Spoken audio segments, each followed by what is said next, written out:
This grizzly bear is waiting.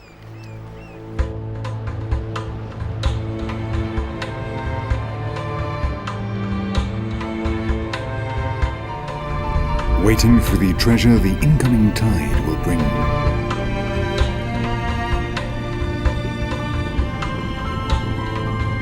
Millions of salmon of several different species are now returning to these Alaskan coasts to reproduce in the same rivers in which they were born.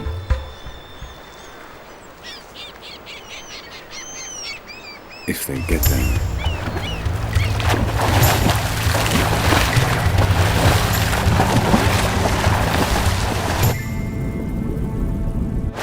They are the largest brown bears in the world for a simple reason. They obtain extra rations of energy thanks to the annual presence of the salmon. The cat sets in motion a basic process in the life of all survivors on planet Earth.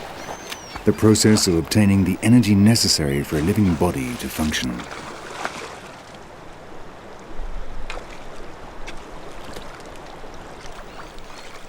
The energy brought by the salmon from the sea will not be used for the purpose it had intended.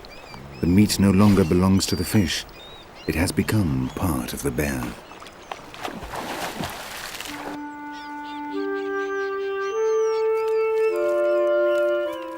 The energy used by the bears to walk here every year is more than compensated for by the energy obtained, so much so that individuals literally cannot assimilate such enormous quantities of food. But killing does not always bring such rich rewards.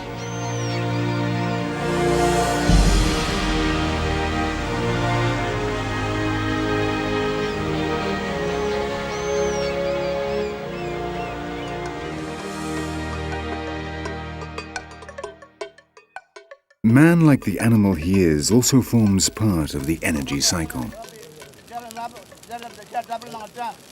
Man learned how to use the energy of fire, and around the fire his prehensile hands developed a privileged brain capable of inventing the claws of the bear he did not have. But speech was the real motor of change.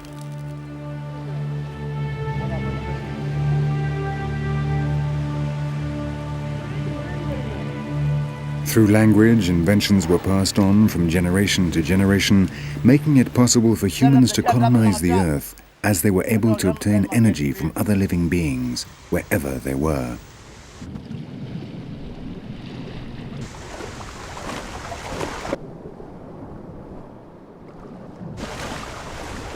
Just as these Australian Aborigines still do in the 21st century, human beings replaced biological evolution with cultural evolution, transforming the accumulation of traditions into the most successful of all adaptive mechanisms.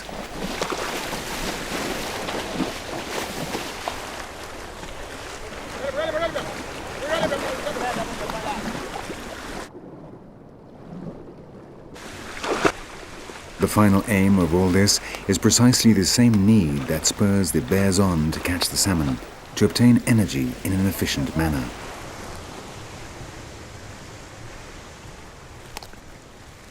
The hunter, having first removed the poisonous sting, proceeds to kill the prey. And killing is inevitable in the transfer of energy from one being to another. But the success of mankind as a thinking predator began in relatively recent times. Long before us, other animals honed their hunting techniques, aided by natural selection, a slow but surprisingly efficient process.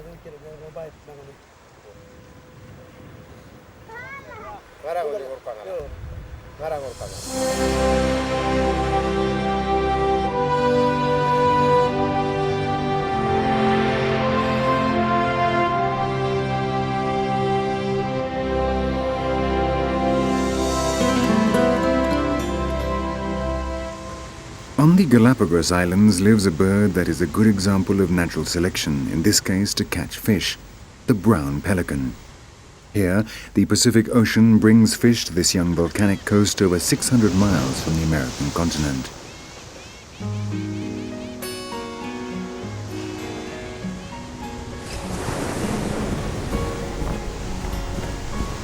The method would appear to be simple.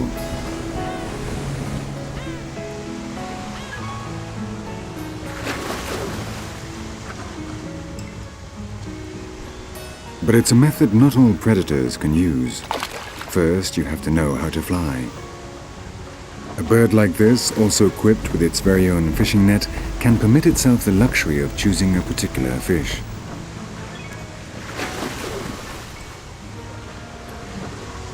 Since the reptiles ruled over the earth, birds have without a doubt achieved the most spectacular anatomical adaptations when it comes to fishing, not only here in Galapagos, but throughout the planet.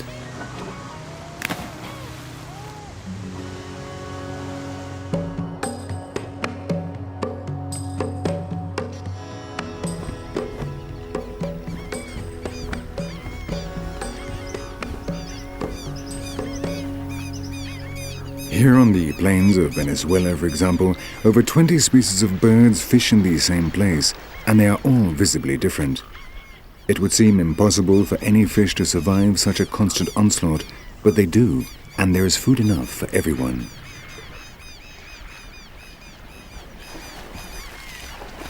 The secret consists of using different methods. Some gather together and beat the water with their open beaks, using their sense of touch. Others work alone. They remain very still, waiting for a fish to move, and then harpoon it, if they're lucky.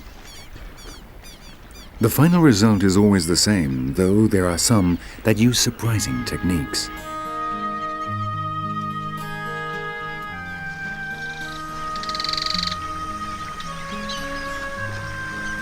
The cicabill cuts the surface of the water with its lower jaw, which, unlike most birds, is longer. It has to avoid the obstacles and the alligators, but the system works.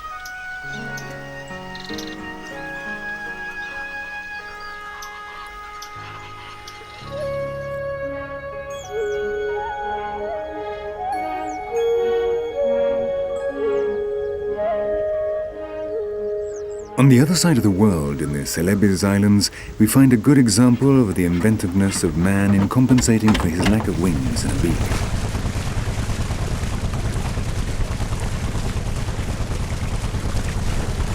They are the bahau. They are fishing with kites, an ancient method to which recently has been added the advantage of outboard motorboats, but essentially has remained unchanged for hundreds of years.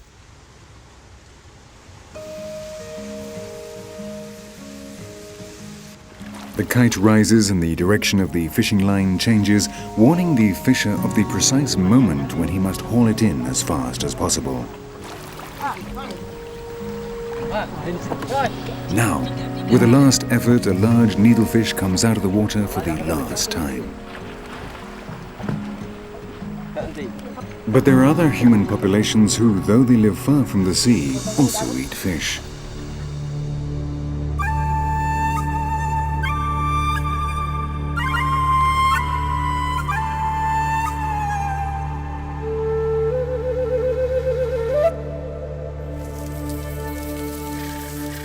Here on the Guiana Massif in the south of Venezuela live ancient ethnic groups who have inhabited the Amazon forest for over 3,000 years. The Sanama, the Yacuanas, or the Maquiritare know that this particular liana contains a very special substance. They call them barbasco, and after cutting them, they carefully crush them to extract the sap.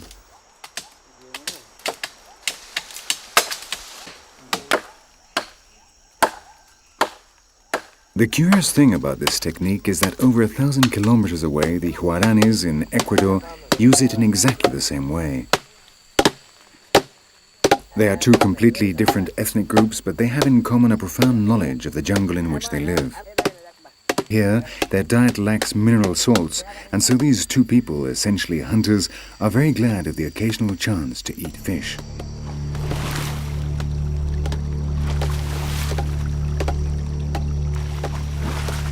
The barbasco simply absorbs the oxygen in the water, forcing the fish to come to the surface.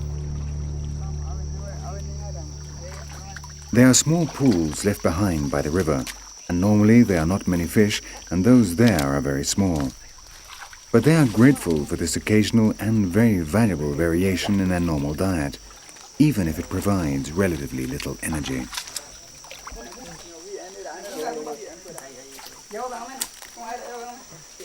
When it comes to quantity, however, it would be difficult to beat another very distant culture.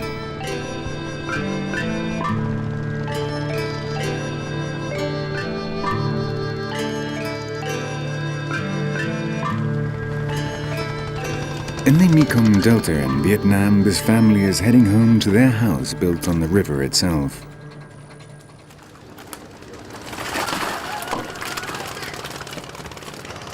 They do not have to go fishing. They literally live with the fish. Their houses are fish farms in which the carpet in the living room is in fact a trapdoor giving access to energy.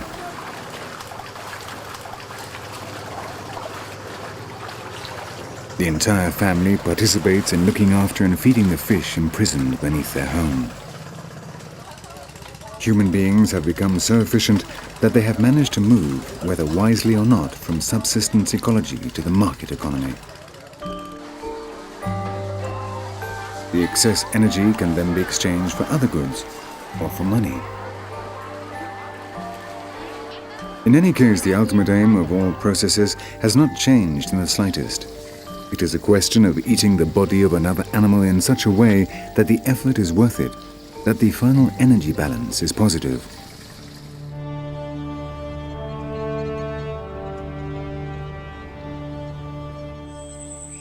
Fishing implies in some way managing to get the fish out of the water, but when the struggle takes place on land, the problem is very different. Out here, the hunter and the prey share the same surroundings, breathe the same air. Here, the interchange of energy is face-to-face, a challenge which natural selection has resolved by creating real killing machines.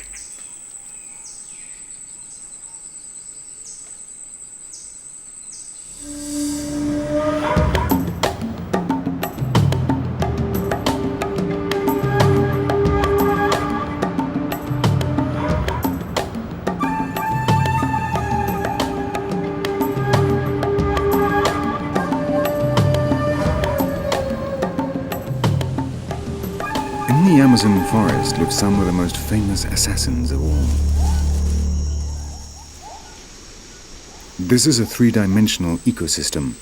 The thin outer branches are reasonably safe, but there is sun and wind, and the food is down below.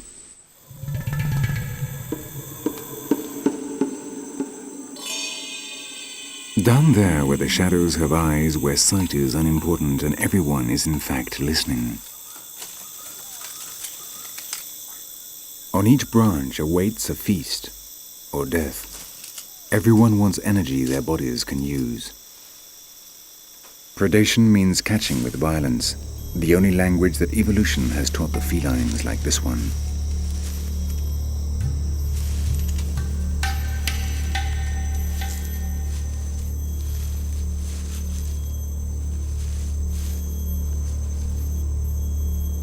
Of all the eyes on its body, only two can see. Remaining absolutely silent, it waits for something to make a mistake, a slight, subtle rustle which will betray the presence of potential prey. This iguana chose the wrong moment to wake from its sleep. The eyes of fear have found him, but he still hopes to remain unnoticed, camouflaged against the ground.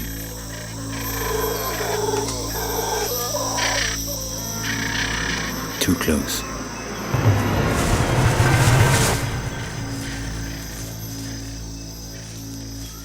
This hunter is an ocelot, but it could be any of the dozens of species of highly specialized predators that live on Earth. Their numbers are insignificant compared to those of their prey, but nonetheless their role in evolution is vital because it is they who decide who will live and who will die.